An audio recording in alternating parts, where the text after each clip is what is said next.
They were outclassed today. Something I want to speak to because it's a great point and a great comparison from St. John's to Houston. St. John's, they can always turn to their defense. This is the Mhm. second-rated defensive rating team in KenPom in the nation. They'll probably be first after today. That was debilitating. UConn hasn't had a game like that in like 2.5 years.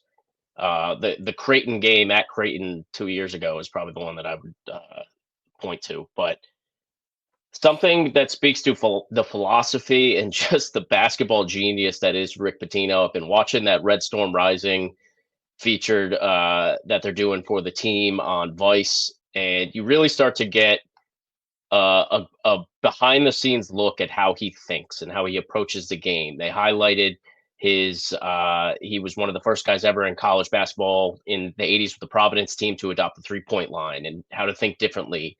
He knows this team doesn't shoot well. This St. John's team is 60th in the country in tempo. It's not necessarily that they play lightning quick like some of the teams in the SEC, like Alabama and Kentucky, but they just get to work early in the shot clock. And I think that's by design because Pitino knows that they're not a high efficiency shooting team.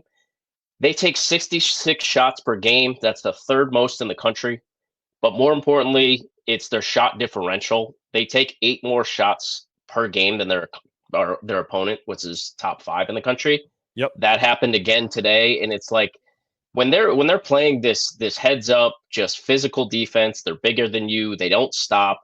When they're getting stops on the defensive end, but they're also coming down the court and playing fast, getting into their sets and getting a shot off within the first 15 seconds of a shot clock, and it's going in.